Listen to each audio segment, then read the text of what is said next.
Yo, yo, yo, welcome to Crate 808, and today we continue our series of the greatest 3-album run in 90s rap with an absolutely stellar bunch of records alongside a stellar guest. Yes, we're talking De La Soul with the former editor of Hip Hop Connection and Fat Lace magazine, Andrew Emery. Andrew Emery in the house, how are you doing, bro? I'm really good, man. Nice to connect with you again. Always a pleasure to talk to you, and you know your podcast has gone from strength to strength, man. Oh, cheers, man. Bless you, man. Mate, always good to link with you. Your last episode was great. People, go check out the archives. Andrew brought it, talking about your book, which everyone should be out there reading, Wiggers with Attitude. Wicked book. You, Big up David Batty just before we start, because that's just a regular I've got to do when you're on. But yeah, man, we're going to do De La Soul today. We've had some good guests at the moment doing some good debates on which one of these artists should win this album run. Before we dive in, though, bro, we've got to do it. Least hip-hop thing you've done in the last 24 hours, Mr. Emery. What have you got for me? Bat night. Go on. Bat night. So my stepkids are members of a local nature reserve called the Rodley Robins. Right. And every year they have this night where we go out in the dark with sonar detectors and torches into this nature reserve, and we go bat spotting. We took me and Emma. We took our 9-year-old Sammy and our 6-year-old Florence out to hunt bats. Well, not hunt them, see bats. Are you sure? Is this an undercover thing? You hate bats? I absolutely love bats, and so we were kicking it with some soprano pipistrelles and some noctuals, I think they were called. Wow. It was dope. I love this. Bats. It was great. Wicked. Okay, that is okay. Yeah, you're right. It isn't very hip hop, but I reckon if you got the right guy in, I reckon you'd be loving hip hop. Like, you have to be quite quiet, right? So I can't imagine Flavor anyone jumping in there doing any night stuff. Yeah, I like it, Andrew. I like it. So yes, mate, we have done so far on this series. We've done Ice Cube's run with Sean Totero, big up. Tupac's run with Andrew Barber. So amazing runs. But today, this run we're also talking about is huge. De La Soul, legendary group. But we're going to keep it strictly 90s, obviously, because this is a 90s pod. Yep. They've obviously verged into the other decades on either side. So the records we're talking about today, Andrew, you're bringing 1991's De La Soul is Dead, 1993's Buhloone Mindstate. I just can't wait to talk about that album with you, personally. 1996, Stakes is High. Whew. So, I mean, you might as well cancel the rest of these chats, mate. I mean, this is the 3-album run of 3-album runs. It is a run. It is. Yeah. I mean, this is like 3 great albums, all individual classics, by the best hip hop group ever. Oh, well, do you know what? I can't see why you could make an argument against them, really. Like, I mean, they're not the creators of my favorite hip hop albums. That would be Public Enemy, Nation of Millions. However, they've always, for me, because of the nature of the group, they've always struck me as the greatest hip hop group ever. Just, you know, and I realize that's something many people disagree with. They'll go Tribe, they'll go Gangstar, and I'm not mad at any of those opinions in terms of groups. But for me, you know, it's the most inventive group, the most prone to recreate themselves, to rip up the script and start again afresh, almost with some of their albums. They're a group happy to alienate fans that they see as not part of their core. They're prepared to diss the industry and labels, but in a way that just goes beyond slagging off a sound man or an A&R. You know, they're more perceptive, I think, about the industry than people give them credit for. 100%. I think the 3 albums are also different studies in context, mood, subject matter, but while still being, you know, exemplars of that kind of era of sound. I think also, most importantly, I'd say, you know, these are 3 albums that, while you can you can analyze each one really deeply and say how it's different to the other. What they show is that you can be restlessly creative as a group while still making music that moves people mentally and physically. You know, this isn't dry kind of, oh, on this album we're going to have a backlash against the Daisy Age. It's like, no, we're still going to make amazing songs like Mm, Bitches in the BK Lounge, mm, mm, mm, mm. or Millie, Yeah, things 1 like million. that. Mm. Stuff that is really emotionally quite touching, funny, but also, you can play in a club, or Yeah, you could play in a club back then. yeah. That verges on one of my overarching points, and we are going to go into each one of these albums and really just see their evolution through these albums, touching on 3 Feet High as well from the 80s as well. But one of the things you just said there is one thing that astounded me going back into Della's catalogue. And for me, just so my context is there for everyone, Della weren't the group I grew up with. I knew their chart hits clearly, but Yeah. albums wise, I'll be honest, they weren't the album. I became an album fiend when I was older, when I went Yeah. back to Della. And that's probably why something like Buhloone Mindstate is my favorite, because at the time I wasn't we'll go into album in a bit, but like at the time I wasn't like as engrossed with them.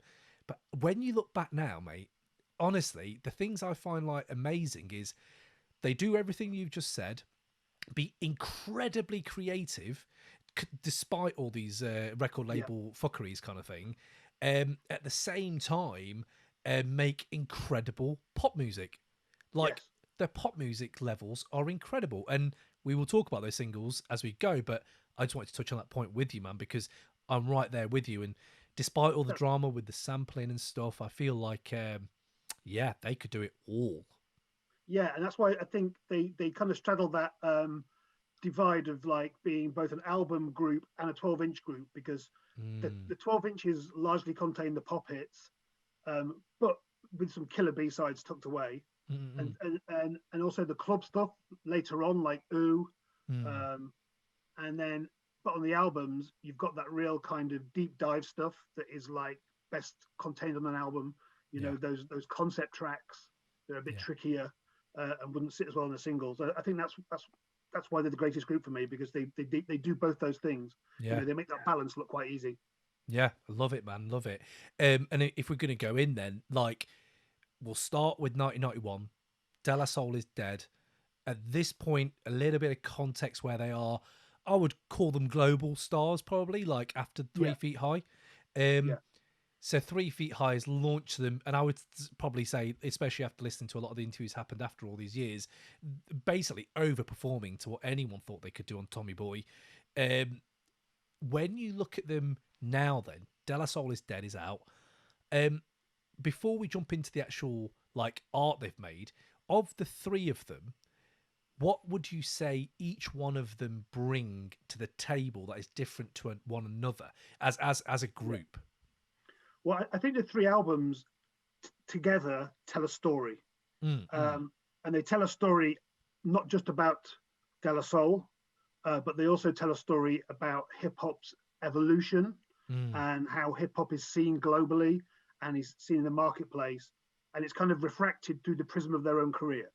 mm. So, so on De La Soul is Dead, you're looking at them basically complaining about being misunderstood, Yeah. um, because Daisy Age was misconstrued by, I would say, some marketing people, some media, a lot of fans, a lot of fickle fans who've still to this day only heard the album by De La Soul, and were brought Mm, there by the hit singles.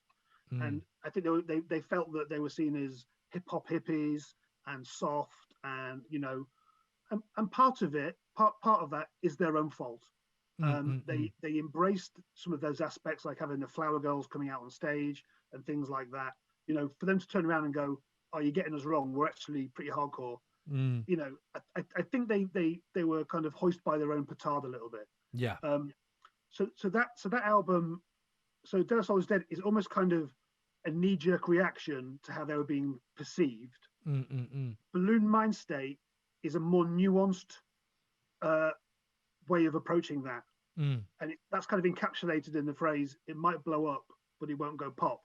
They're For actually sure. saying we've now made peace with being popular, but we're still going to Yeah. give you true music.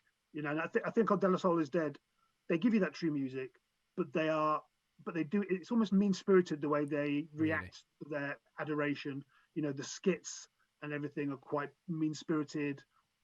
They take swipes at a lot of people. I mean, I still love, De La Soul is Dead is my favorite album of theirs, but I think they've got a more nuanced approach on Buhloone. For sure, And then 100%. I think on that last album of that era of the 90s, it's they're older, they're kind of elder statesmen by now, and that album tells you another part of the same story, is that they've grown sick and tired, not just of how they're perceived, but of how hip hop has gone.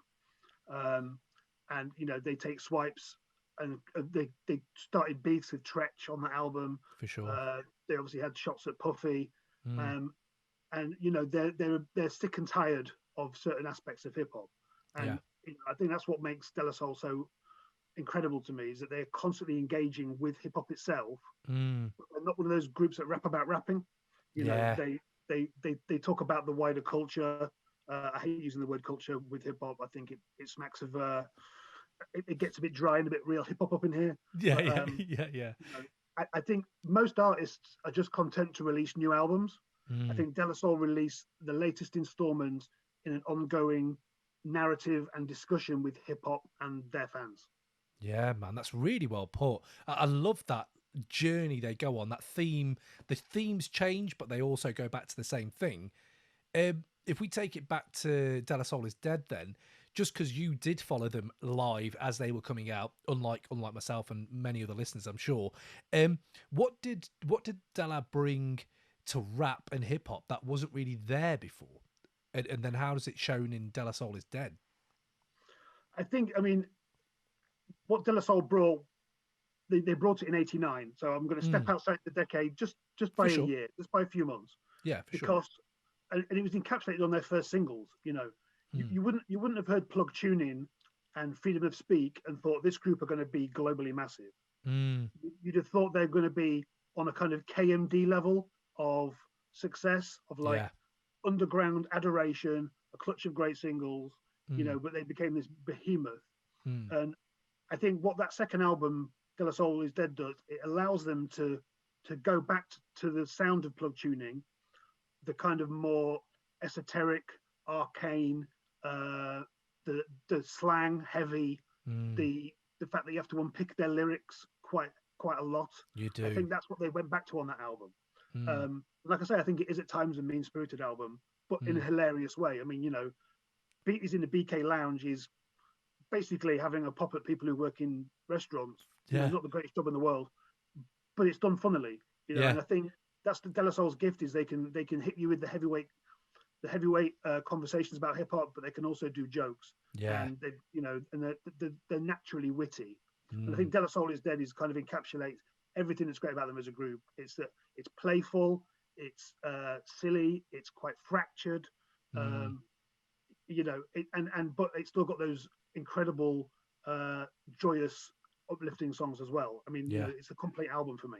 Yeah, man. Yeah, absolutely. And it's interesting when you say that, especially with the tracks that you just brought up. I remember listening back to 3 Feet High as a kid, and you were right, so hard to decipher. Like, what are they talking about? Like, what like, just trying to, with no like genius or anything like that them days, really trying to figure out like, what are you saying, and not being able to get it, almost having to get a notepad out. You know what I mean? Like, write down how they kind of express themselves.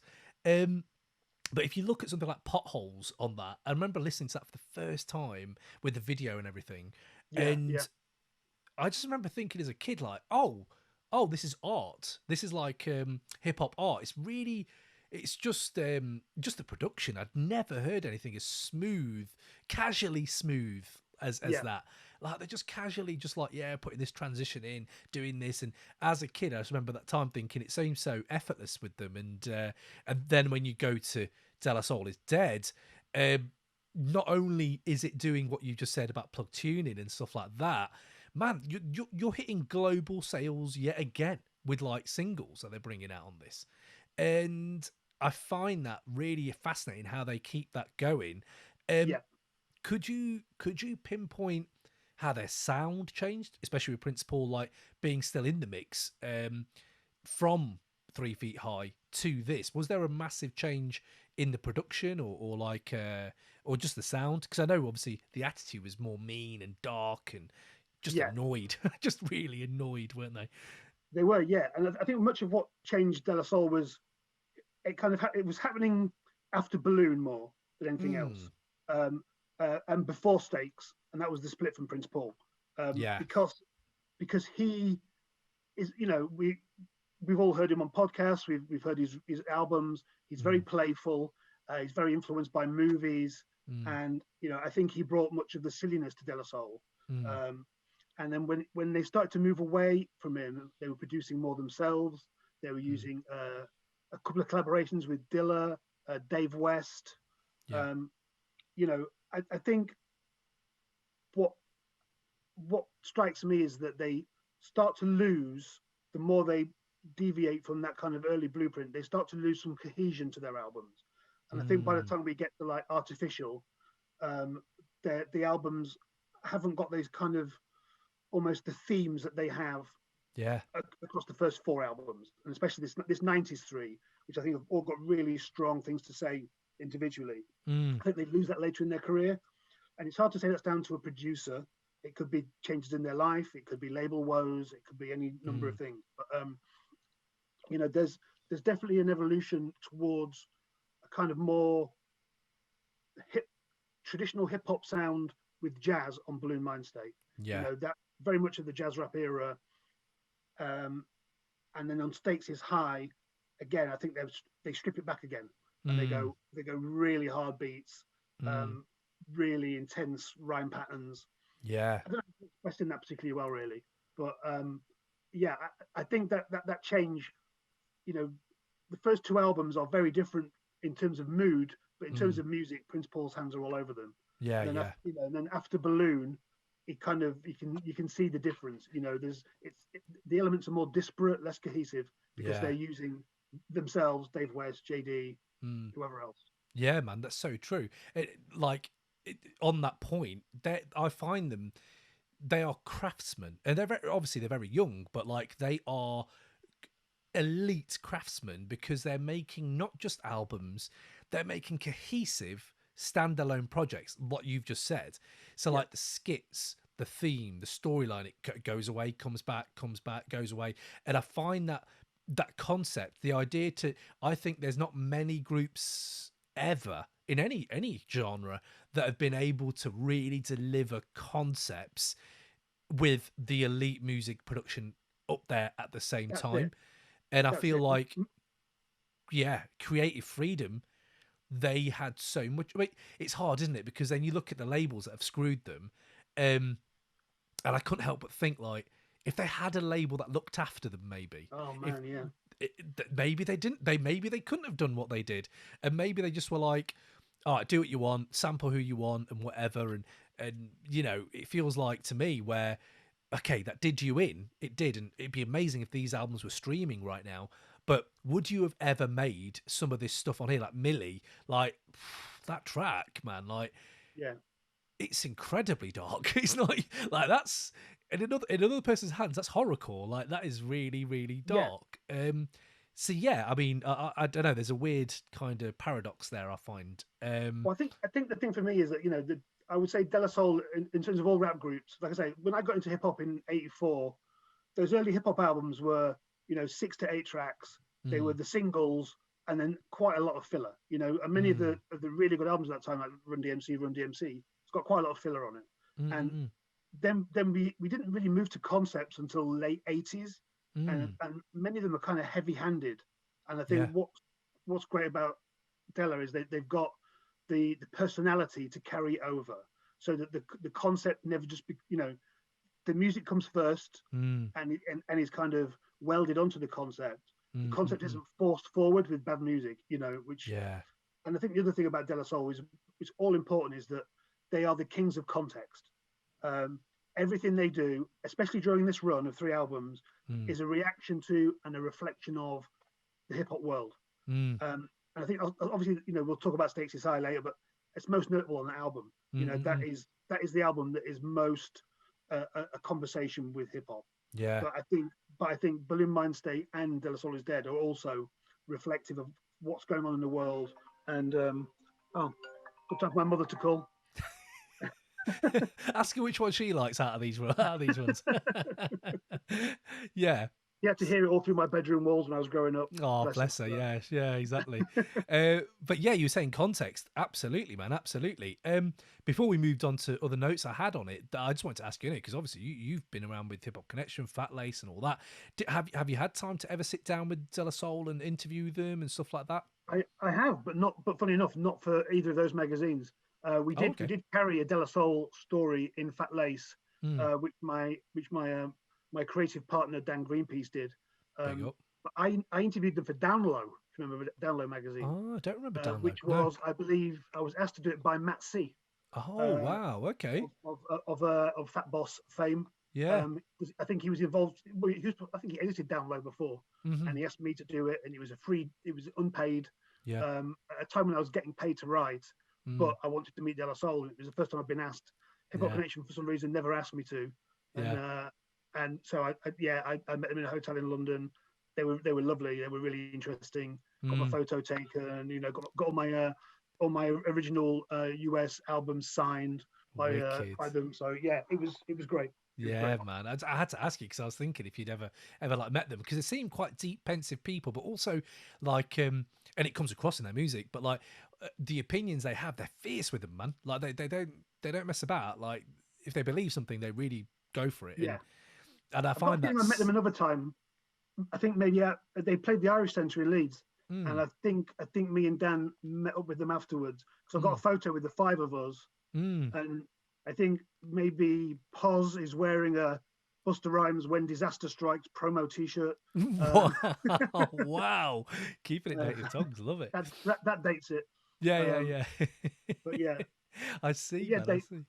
they are they were always mature beyond their years, even on 3 feet high. The Mm, levels of lyricism. These weren't stupid guys. These no. weren't these weren't hoods. These were kind of considered people Mm, who think about what they say before writing it and making it into a lyric. And I think yeah. they're the same in interviews. They Yeah. were very thoughtful. Gave very considered answers. They weren't trying to like get you out the door. Yeah. They were good people. Yeah, it's interesting you say that because they definitely are very considered. Because even, and I think this is a thread that goes through all these three albums, and a big point for why they could win this debate. Because they even kind of scrap song structure. Like there isn't really like their song structure is not traditional at all. Like No, on these albums, sometimes Plug One takes it, sometimes Trugoy takes it, sometimes it's just no lyrics at all, and you feel like, oh wow, and I love that. I find that is when art is like you can express yourself in more than just rapping. I feel like definitely another band another group we're going to talk about in this run, Outkast, took that with them and yes, really just turned up to 11, really. You put the South element to it as well.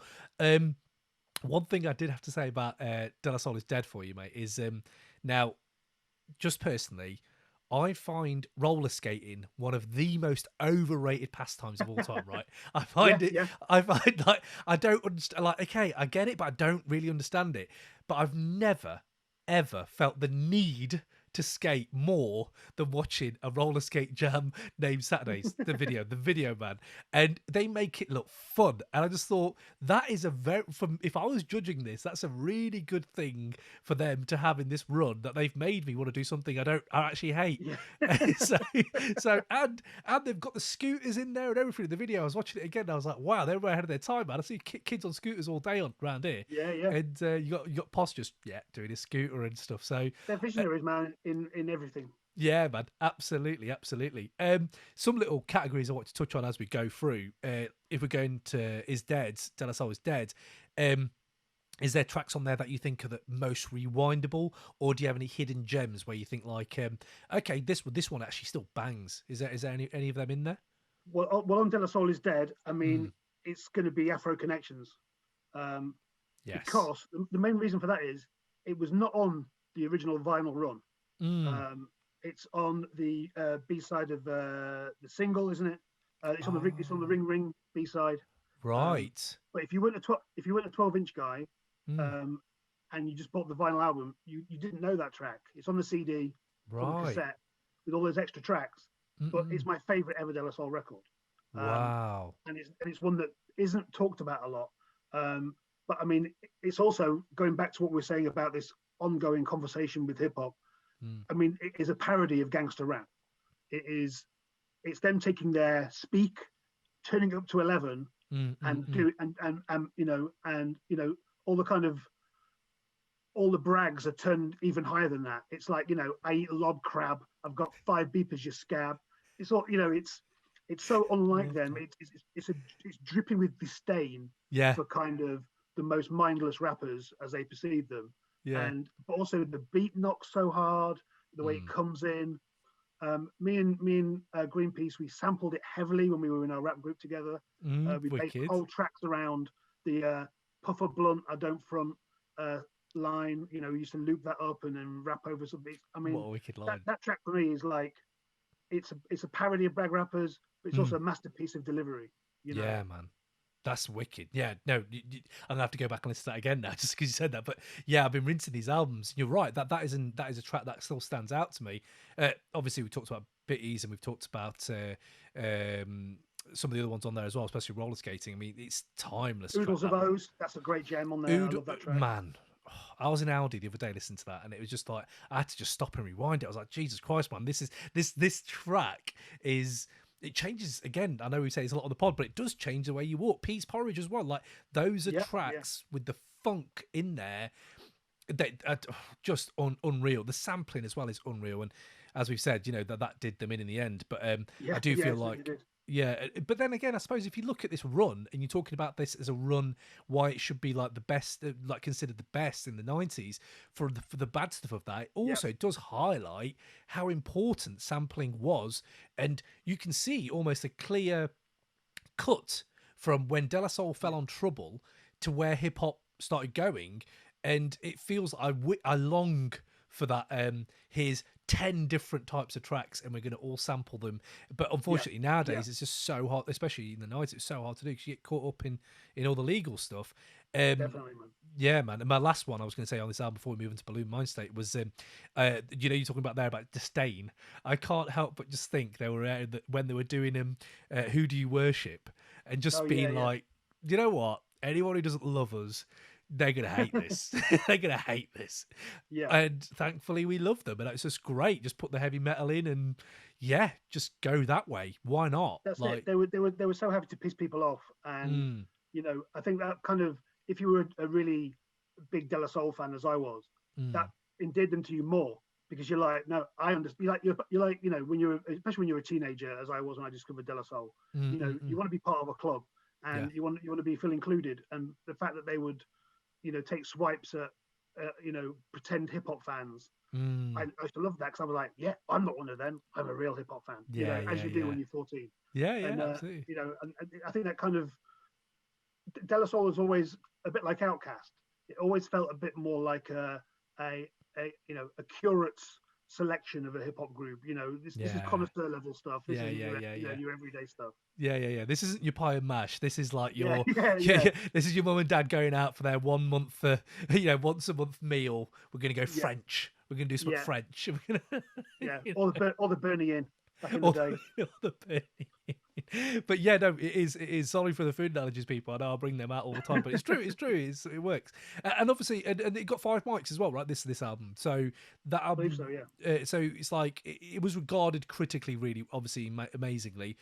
Buhloone Mindstate we're going to. I mean, we've both talked about how we love this album. I've said it's my favourite. It's the funk in it, stuff like Area, the bangers on here are unbelievable.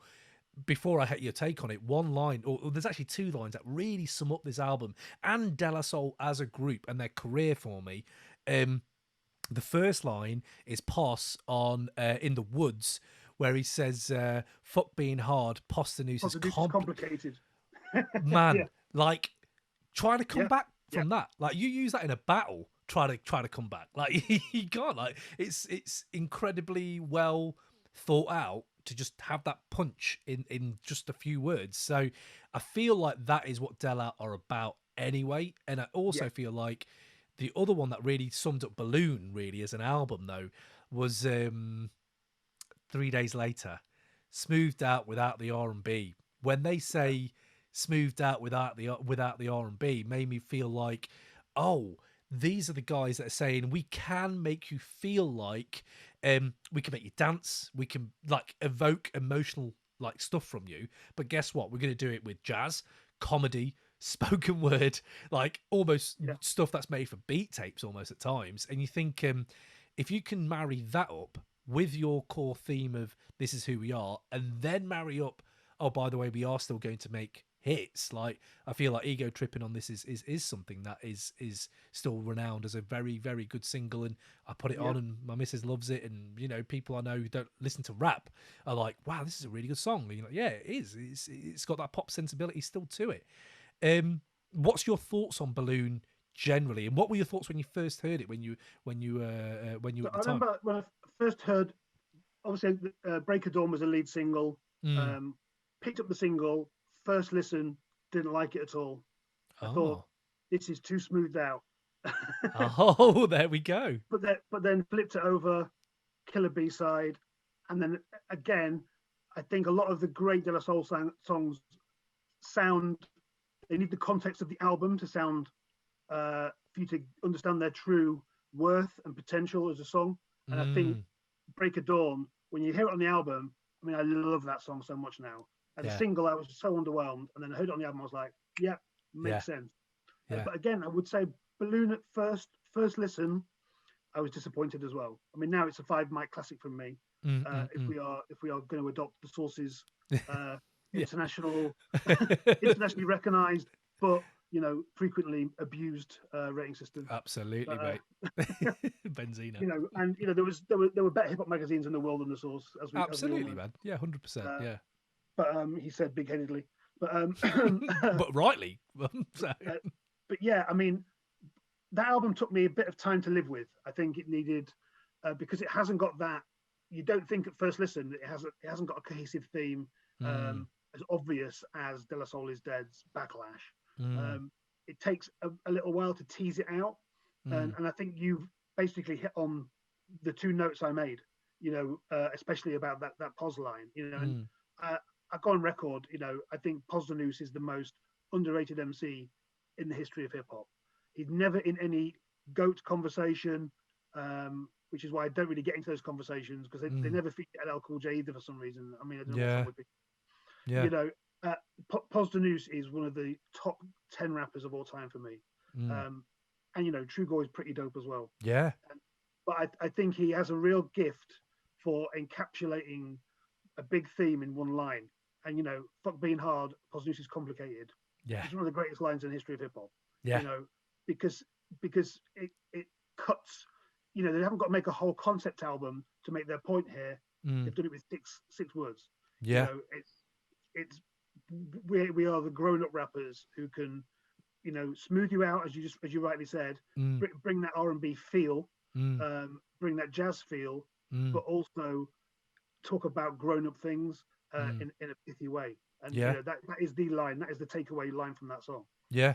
And just on pause, just to stretch that point out, man, there are points in this where I have a renowned respect for Pos, and I love De La Soul, and I understand they need unpicking, and sometimes I just haven't got the time to want to unpick them, because all my time is unpicking Doom. And unfortunately, like the artwork up there says, like, and Pharaoh, those are the guys that I find I need to really, really nitty gritty go into. But that's on me. And when I go to De La Soul, I now realise it's like Easter egg hunting, man. It's a beautiful thing for a rap head to go back, give someone some respect finally, or like, not that I haven't done, but just renewed respect to the point where I'm like, my God, Pos on this is an absolute monster. At times, on this album especially, it's mad, mate. He's not even rhyming. There was points where he's not even really rhyming, and I was like, that's then like poetry. Like, obviously you can call rap poetry anyway, but you have this moment, especially on this album, and I think on Stakes as well. Some of the stuff Pos is bringing on Stakes is crazy, but like that can't be slept on. And I feel like I'm glad that you've brought that, because you can talk all about the production, you can talk all about sampling, you can talk about all the comedy and the skits, but let's not forget the bass line, which is they can spit, man. They've got bars. Yeah. And well, I mean, for me, my favorite track off this album is probably "I Am I Be." Oh, my good Lord. And yeah. Posdnuos' verse on that Mm, is one for the ages. I mean, he hits every criteria of a truly great MC. mm, He's got a great voice. He mm. can tell a story. He can make you feel. And if you want to get into bars, he can do bars. I Yeah. mean, if I'd have had a rap group in the '90s, Mm. every time we put out an album, I'd have been trying to get Pos on a guest verse. Yeah. Yeah. He was so underutilized as a guest because Mm. he lifts any song. Yeah. And and like I say, I don't want to do down Trugoy because he's also incredible, For sure. they dovetail beautifully. Mm. But that verse on IMIB, he's covering family, he's Mm. covering the industry, he's covering it just and Native he does tongues, it. all that. Yeah. He does it with ease. He doesn't crowbar it in. You don't feel like you're being lectured to. You Mm. feel like you're in a presence like Andre on his best days. You Yeah. feel like you're in the presence of somebody with this like mellifluous voice Mm. who can just, he could rap all day and you'd listen Mm. to every bar. It's like Black Thought in Yeah. the studio with Flex. It's that kind of level of Yeah. okay. I'm going to listen to this to the very end because Yeah. Yeah. this Yeah. guy's amazing. Yeah. Absolutely, man. Yeah, that's so well. You're right. He needs to be on more features, and I'm wondering, would he have worked on like different production? But I think he's so fluid. You can't help but think he would have, right? Because, Yeah. like, I mean, and I really would have liked to have seen some kind of more collaboration because obviously he was collaborating with the native tongues quite a lot. It would for have to be sure. collaborating with some label mates. What Mm. would Pos have sounded like on a Digital Underground song? You know, Yeah. Yeah. because God. Yeah. they're for me the second greatest group on that label. You Wow. know, and I'd love to have heard him on that. It would have Mm. sounded weird, but But I think he's the guy who could have done it. Or Digital I Underground think were a bit like that. So they did, they had that kind of left off the wall kind of stuff as well. So I mean, yeah, absolutely. And going into another thing I love about this album, especially, I am going to go on to one of my favorite songs of all time that is on this album. But one thing I did find about Buhloone Mindstate as well, mate, is the fact that, like most of these albums we're going to talk about on these runs, this one exemplifies it probably the best, which is, when, like you said, context and backdrop and what's happening in that world at that time. yeah, It's easily lost 30 years later when we talk about it on a podcast like this. But let's remember that De La Soul was so strong-headed, or whatever you want to use that word. There's no bending of their will, is what I'm trying to say.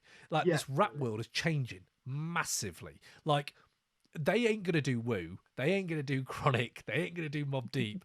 They're just gonna go even more weird and even more into their own souls, yeah, and that is exemplified with, first of all, ego tripping we talked about, but they're just screaming. We're just going to start this track screaming, lads. yeah, What? Like, okay. And then have two Japanese guys. I think they're Japanese, right? Two Japanese guys just rapping. yeah, And that is what I'm talking about, turning up to 11, where I'm just going to do my own thing and you guys can have this hip hop that is yeah. commercial. And that's probably why I didn't hear them throughout all that noise as a kid. I was probably 14 when this came out. So yeah, I was fully into G-Funk and Pac and Biggie and Bad Boy. This wasn't a thing I would have probably given the right amount of time even as a kid. And again, that's just on labels, that's on the way this industry works, and people paying people to say, like, look at Master Ace, like what Master Ace went and did, and you feel Yeah. like he changed it up a little bit and then went back and all that. But I do feel that's amazing. But one thing, mate, you said there about I Am IB, my favourite. This is another reason, Andrew, you may win this debate, because one of my favourite pieces of music, period, is IB Blowing. Yeah, And beautiful.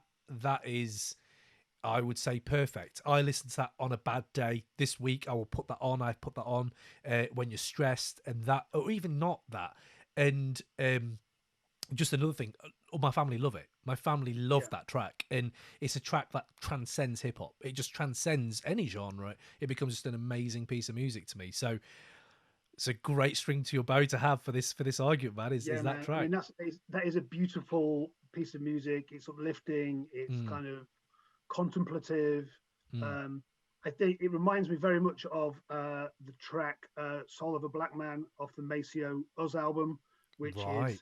a piece of music very dear to me and my man Rob Pursey. Yeah. When we first met each other in the mid-90s, we'd sit up late having a few drinks and just play that track. And Yeah. Maceo is incredible on that. And then to hear him on my favorite group, just it's just it's the history of black music encapsulated. Yeah. Yeah. And what's really good about it is it's not just sampling jazz artists, it's inviting them in and basically delivering a jazz track. Yeah. Yeah. It's a jazz record. Absolutely. It's not a hip hop record. Yeah. But it sits perfectly, and it sits within the story they're trying to tell there. Yeah. It's a wonderful piece of music. Wicked, man, wicked. We have a hidden gems little thing where, is there anything that we've just said in the last album? I tried to list them on this album, but then I realised I think probably the whole album is kind of a there's nothing too hidden on this. I mean, I would pick IMIB as like my favourite song. I just think it's pitch perfect. I think they know what they were trying to achieve with it, and then they nail it on the head. But every time I listen to the album, I kind of rediscover ones that I've maybe forgotten about a little bit. Yeah. So obviously, you've got the last track with Biz. Yes.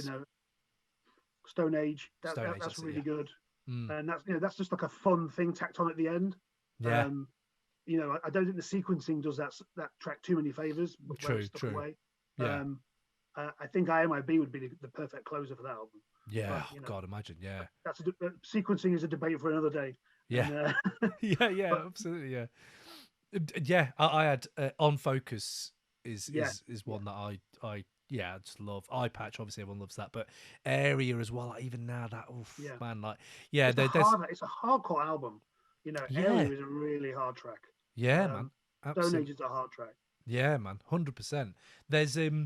There's this mood that they bring into this where it's a bit more, as we said, a little bit wilder, a little bit creative, more creative, should we say, than their usual. I think even Dave may have said it was too creative, which is like, man, I loved it. But I don't know how they feel about it nowadays. But if we go then to jump to 96, and so that's 3 years. That's a long time in the 90s. 3 years, a lot of stuff goes on. Just my point on Stakes is High. It does sound more conservative than the first two, but that's not to say it is in the realm of hip hop. Just for De La Soul, it felt a little bit more like you said, strip back. We're going to do a little bit more of, it goes into, like you said, like I want you to take the floor right now, man. Like your notes were exactly right. Their conversation about hip hop. Like, what did you think on Stakes is High really struck home for you on that and the context of it? That's it. I mean, hip hop was kind of. It'd already been big for years, but it was kind of splintering a bit at this stage, I think, in the mid-90s. And it's a split that exists to this day. You can see it on hip-hop Twitter. You can see it on Facebook groups. And there is that divide between people who are up in the club and people who are arguing for some kind of notion of pure hip-hop or real hip-hop. And that divide, I think, was happening in 95, 96. And interesting. Stakes is High speaks directly to that. It's a plea for artistry and responsibility at a time where hip hop had reached new heights commercially, but alienated quite a lot of the core fans in the process. I'm not saying rightly or wrongly. I'm not making a judgment on that, but that's what a lot of people said. And at the time, I did sit in heavy judgment on it because I was a writer for Hip Hop Connect at the time, and I wrote many things about what you could term it the jiggy era, you could call it the bangers era, whatever you want to call it era. I wrote many scathing pieces about it and really championed independent hip hop. In with the benefit of hindsight, I wasn't always right, and was very often wrong. But I saw hip hop in a very different light to how I see it now. I was very protective for all the wrong reasons. And very, entrenched in my views in a way that I don't think I am anymore. Yeah. But equally, I'm still proud of most of those pieces because I can write. So I feel like I made my arguments well. Yeah. Those arguments don't stand up to much scrutiny over time to come. I wrote some pretty horrible things about Jay-Z and about Biggie and stuff like that. Artists that I generally love. But, But but foresight wasn't the thing there, though, Drew, right? Like, foresight then was so hard to have because it's a furore and it was so quick. Everything was coming so quick. Like, you don't have time to really. I remember at that time, there were just so many good albums and good artists coming out. Yeah. And it's very hard. And you feel like things are getting lost. And, mate, your writing kind of amplified my feels, especially going into the 90s, late 90s, early noughties. I was very much where you were there, mate. And no, I hated Jay-Z and, hated all these people. And, and then you come back and you think, God, yeah, I really thought that. Like, I was really arguing that. Yeah. I think the problem is that there's a lot of people kind of, when those paths split, and I think it did happen around then, and I think Stakes is High is almost an audio diary of that split happening. Yeah. It's like listen, when we see a star in the sky, we're seeing something millions of miles away that probably doesn't exist anymore. I think that's what happens when we listen to Stakes is High. We're hearing a report of hip hop split in 95, 96. Yeah. All these years later, and I think a lot of people went that route of becoming super protective and defensive of the culture. I think there's still a lot of those people around today. Yeah. They are the people who are on Twitter complaining about mumble rap. Or saying there's lyrics about drugs. Hip hop lyrics have always been about drugs. 100%. Yeah, absolutely. Yeah. And it's always been made by drug dealers. It always has been. Yeah. Go on. Sorry. Go on. Go. And I think people like me were kind of on the wrong side of the barricades at the time.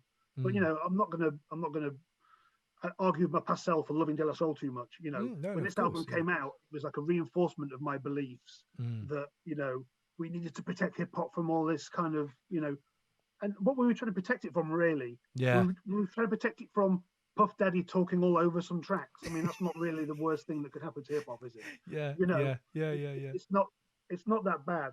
And I think maybe, there's more to Stakes is High than just that. It's not just of course. We're gonna have a pop at a certain kind of hip hop. I think they maybe felt underappreciated, and I think that's part of the mood of this album. So so when he has his pop at Tretch, I think what he's saying is, you stick to those guys, that's your lane. Yeah. De La Soul have got our own creative lane, and it ended up being shot fired, and that beef took a long time to squash apparently.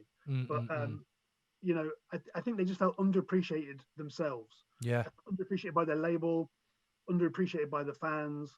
And I think this goes back to context. It goes back to the ongoing conversation between them and their fan base. It's like on De La Soul is Dead, they're complaining they had too many of the wrong kind of fans, and then by Stakes is High, they're saying, oh, hip hop's gone in this different direction. Nobody really understands us anymore.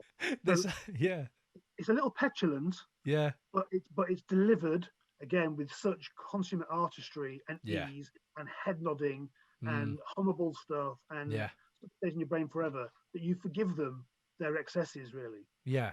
100%, man. That's a really, really interesting way of putting it. The argument you've made there reminds me of, and Justin Hunte's going to come on this series to talk about Outkast, but Justin Hunte made a really interesting argument about Stakes is High.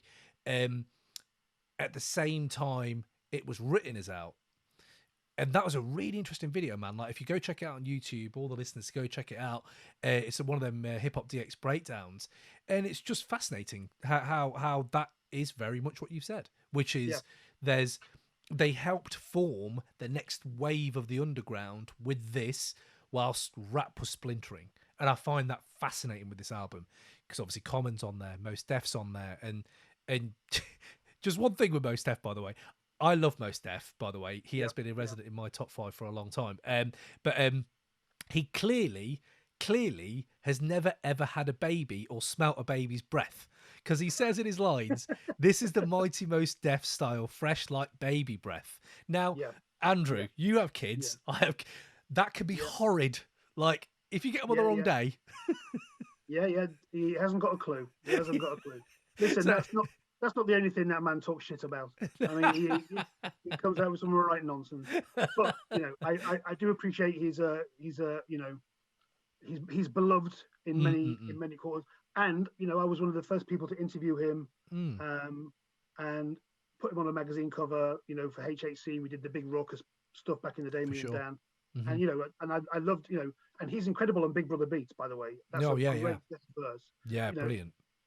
That's a, you know, I think, I mean, we might talk about this separately later on. Is the whole kind of guest stars, but no, he's one of the few that actually went on to have a career.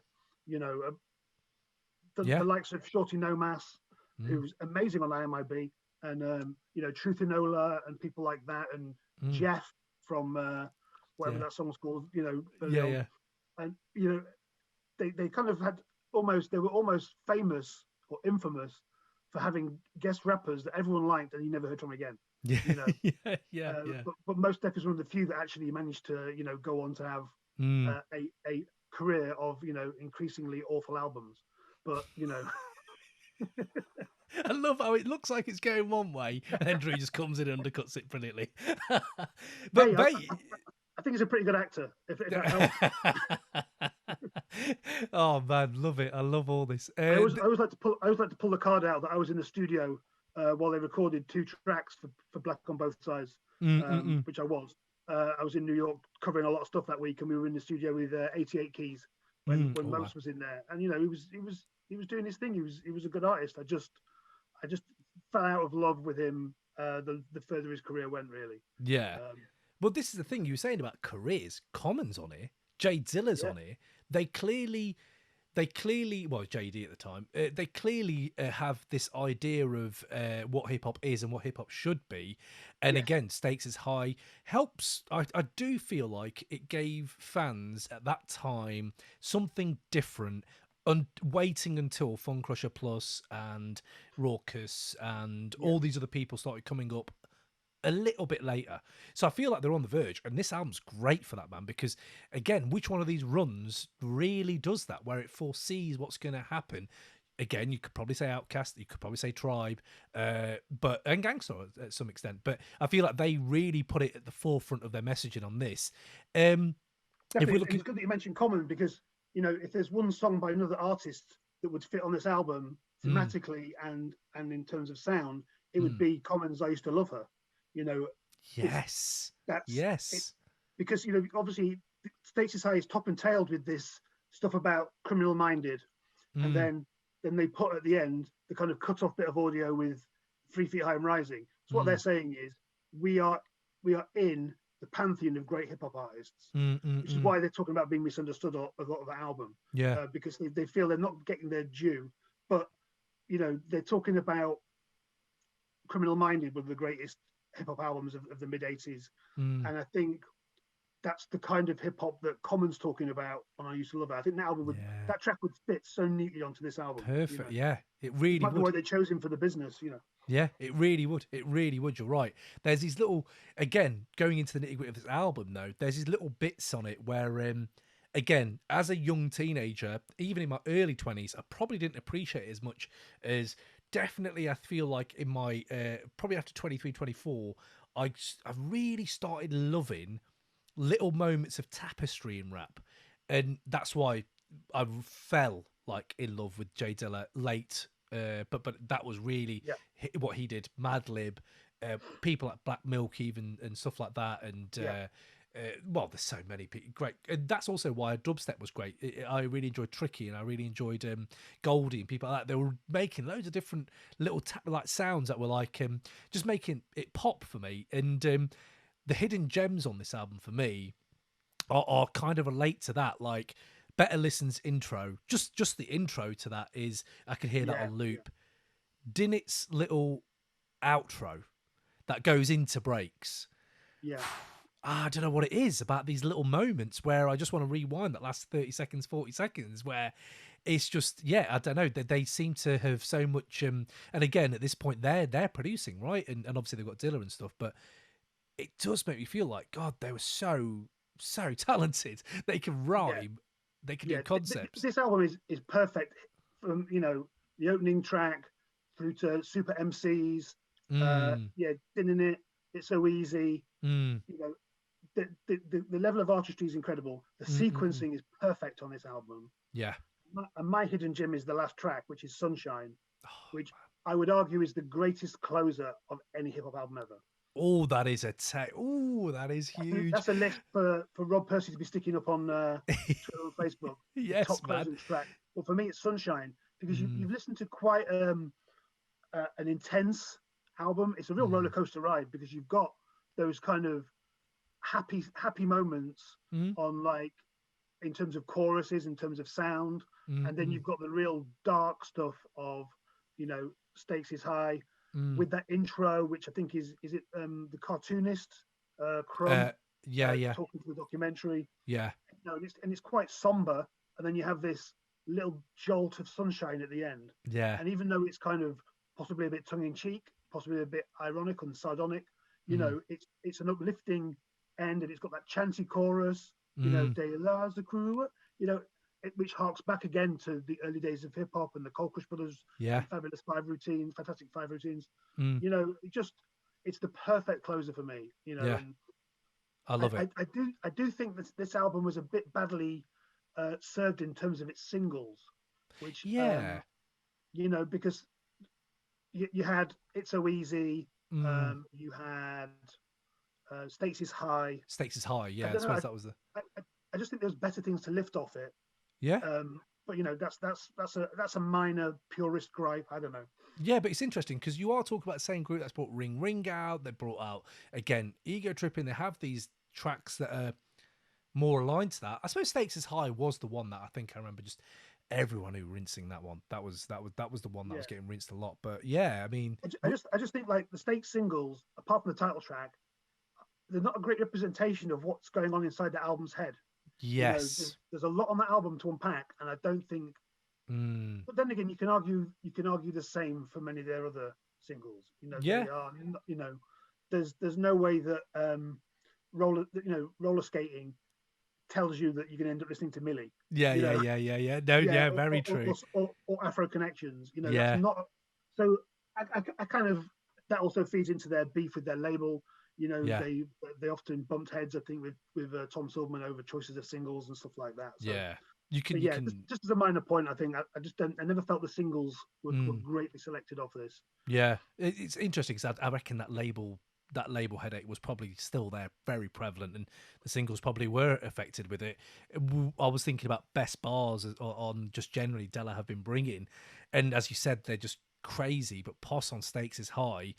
To be fair, Stakes is High generally is incredible, but like there was moments in there where he's talking about projects and making me question why they're called projects, and that kind of thing to me.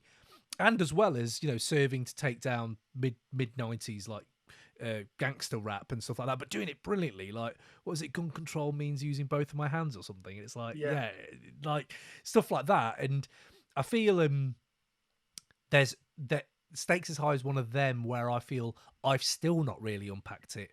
I think so De La Soul is Dead. I feel like I've really analysed like those lyrics and really trying to go in there.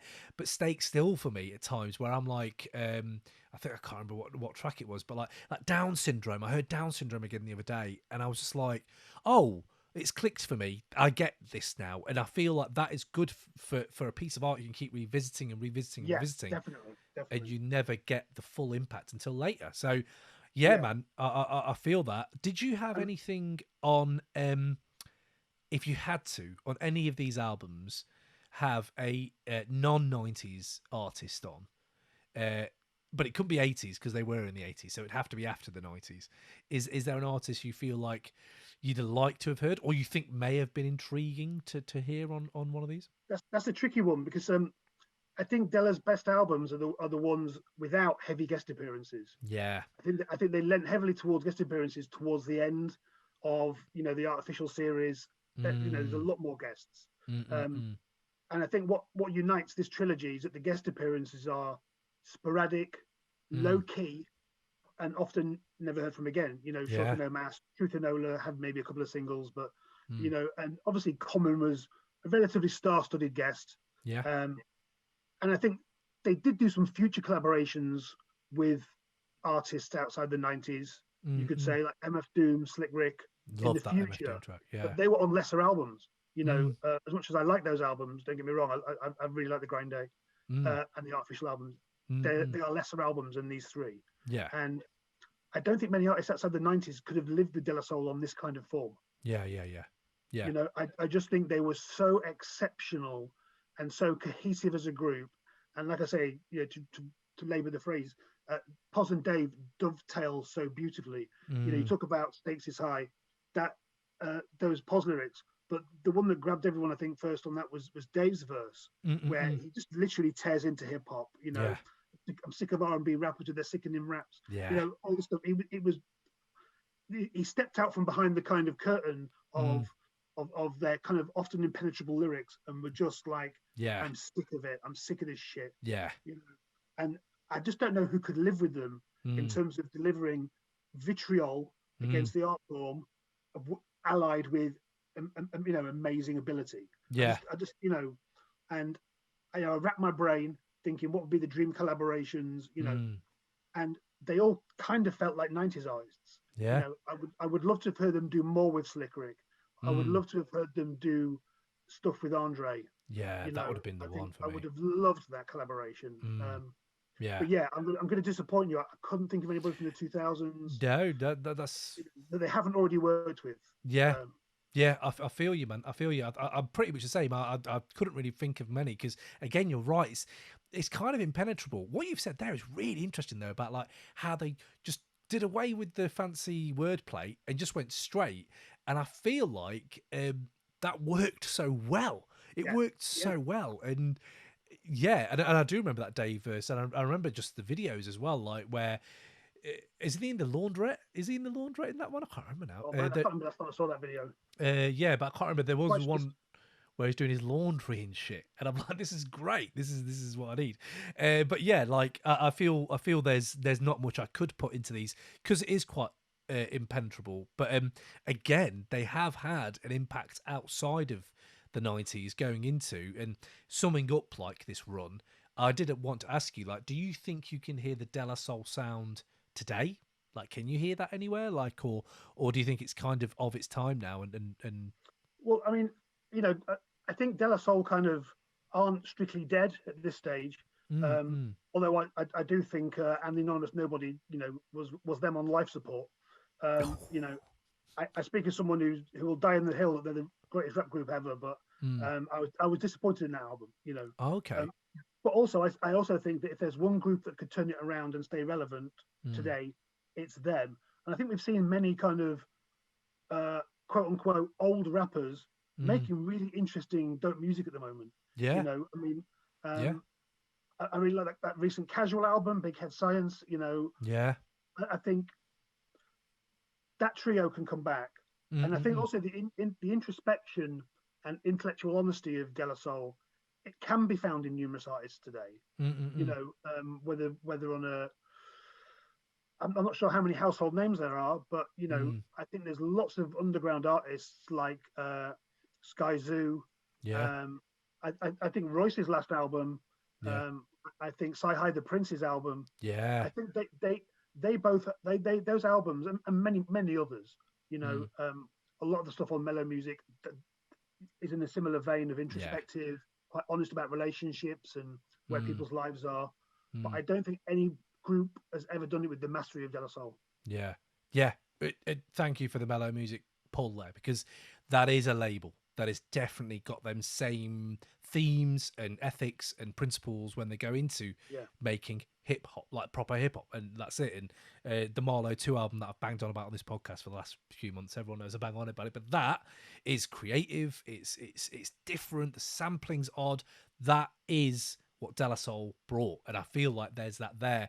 I was listening to K Tranda the other day, or K Tranda, however anyone calls it. I don't know how they call it, but I like, know how you say that. Yeah, and I was into that, and I was like, oh, there's that little element there, and that little use of a sample or whatever.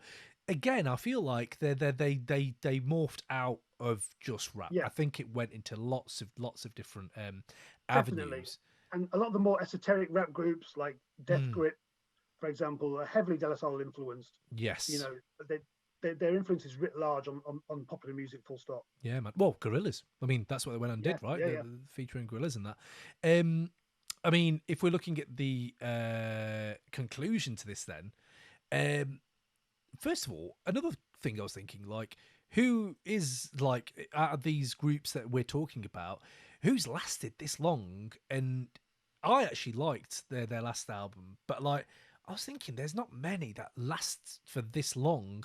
Like the No. Roots, maybe the Beasties, but then even then the Beasties not as much. And yeah, just that is to be commended, I feel. And Tribe had a Yeah. big hiatus, but you know they brought it back with what I would call one of my favorite albums of the last 10 years. I loved Tribe's latest, but Total agreement. I love that album. yeah, Absolutely brilliant. thought it was And that's why I amazing. think De La Soul can bring it back. If you know, if they need to, I Mm, think it's hard for them without a label funding them.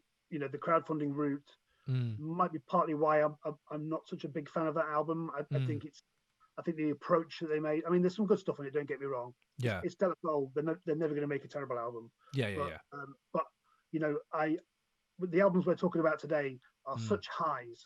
yeah, You know, and it does hurt you sometimes. You listen to an album by an artist that you once adored yeah, and had their posts on your walls as, you know, KRS-One.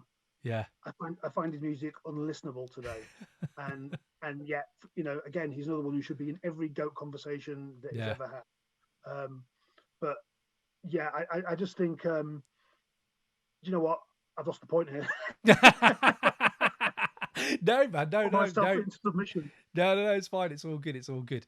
I was going to ask you for your 30-second conclusion in a minute anyway, but if we are talking about what their next one could be, I have to bring up some of the stuff I've heard, like just them in interviews just recent years where they're talking about Premium Soul on the Rocks and Primo, Pete Rock and De La Soul.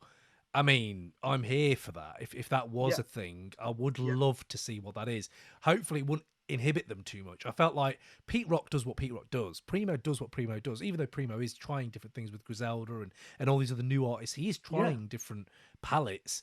But I was thinking if those worked, I wouldn't want, if De La Soul came out tomorrow with a new album, I wouldn't want it to be traditional. Like, I want it to be traditional for sure, but I want them to do what they did with these three, which is we are just gonna branch out, and I feel they would. That's who they are. So well, I think to be fair to it, Anonymous Nobody does that. It does. It does. I think the fact that I don't love that album is more about where I am in my life musically than about them, because I'm sure artistically it is brilliant, and I'm sure if I lived with it a bit more, I think I maybe need to be a bit more patient with that album. Yeah.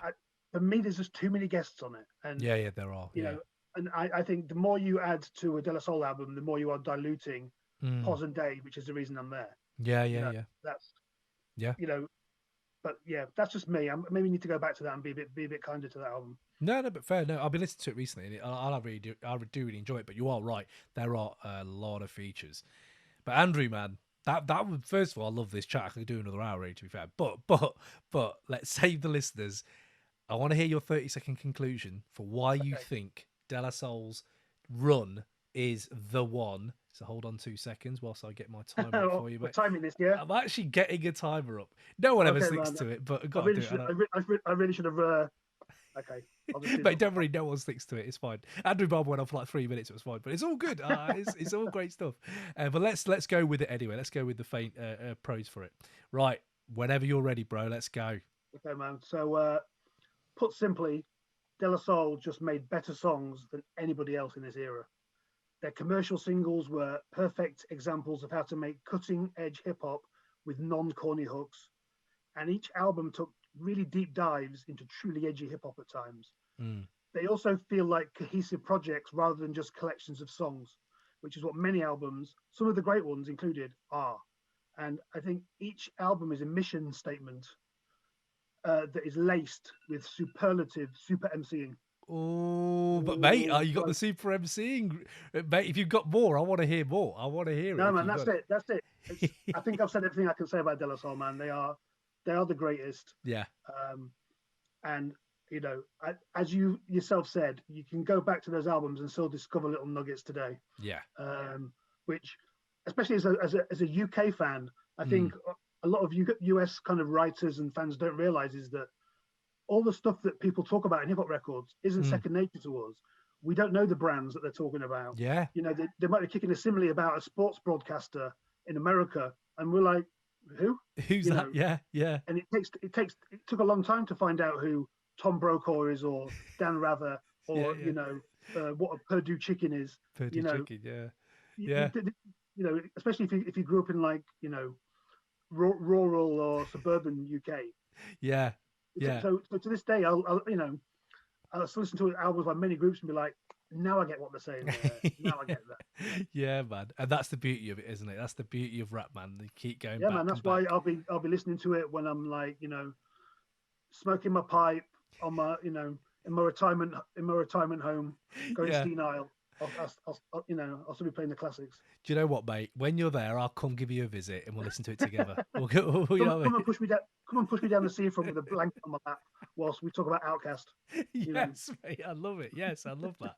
Oh man, brilliant. Well, Andrew, man, it's just been a pleasure to have you on, mate. It really has. Always great to talk to you, man. Hope we have some more link ups in the future as well. Is there anything you're working on at the moment that you'd like to just promote, or where you're writing for at the moment? Yeah, I'm writing a few things. I'm just starting a collaboration with my friend Rob Pursey, who you also know. I can't really talk about that too much because Okay. we haven't quite pitched it yet. But it's a pretty groundbreaking hip hop writing project if we can get it off the ground. Wicked. And I'm also writing the sequel to Wiggers, Yes.